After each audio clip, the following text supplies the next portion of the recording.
good morning and welcome to my blog, Wisdom for Today. And we're having a beautiful spring day here in Enfield, Connecticut.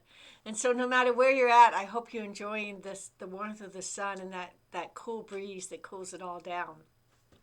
In the month of May, we're having our missionary month, and we have different missionaries come in, and we had the Newmans come in last week. And this week, we're going to have Teen Challenge come in. Teen Challenge is a missionary group that is very dear and near to my heart.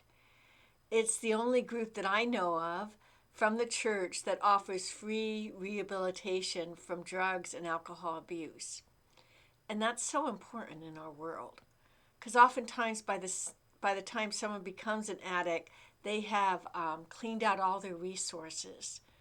And it's a hope for a lot of people that find themselves in a land of despair and can't find a way out. My ordination passage, this is the Bible verse I chose when I sought to be ordained to define my mission here on this earth, is the Spirit of the Lord is upon me, because he's anointed me to preach good news to the poor. He has sent me to bind up the brokenhearted, to proclaim freedom to the captives, and release those from darkness for the prisoners. Now, if you have a King James, it says, and release for those who sit alone in darkness. And the reason why the New American Standard translates it the way I said is that was a term that was used for people who were in prison, because prisons and dungeons were places where they didn't allow sunlight to enter. Those who sit alone in darkness. And that term means a lot to me. First of all, because it reminds me of someone who hasn't been saved. They don't really know what their future is about, and they might not understand what their past is about. And Jesus gives them that light that can shine in the darkness.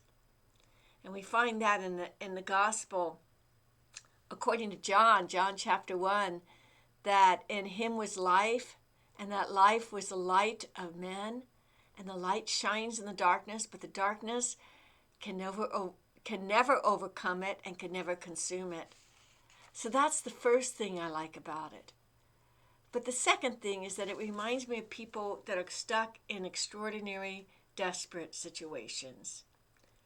And drug addiction is one of those extraordinary, desperate situations. And if you know anything about addiction, it just doesn't affect one person. It affects all the relatives of that person, all the grandchildren of that person. It's called generation trauma. And all their brothers and sisters, and most heartbreakingly, their parents.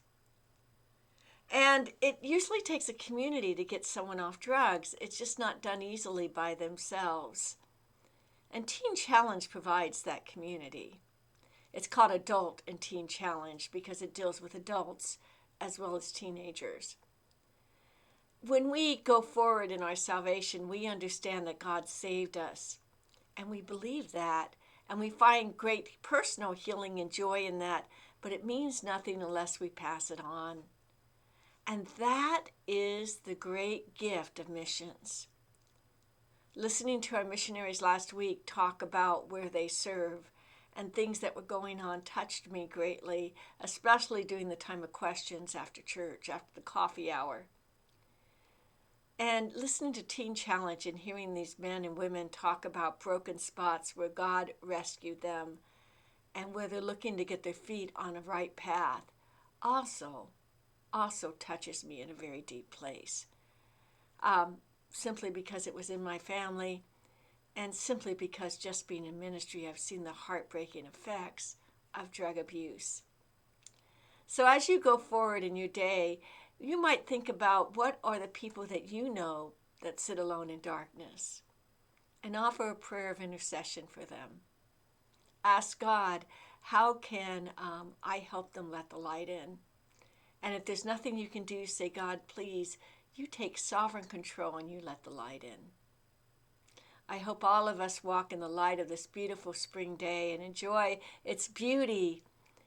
But I hope we don't forget those who are still sitting alone in darkness, and pray God's grace upon them I hope you have a really good day, and I'm looking forward to seeing you in church. And for those of you who don't live in Enfield, find another church to get in and serve God there. God's blessings, and have a good day.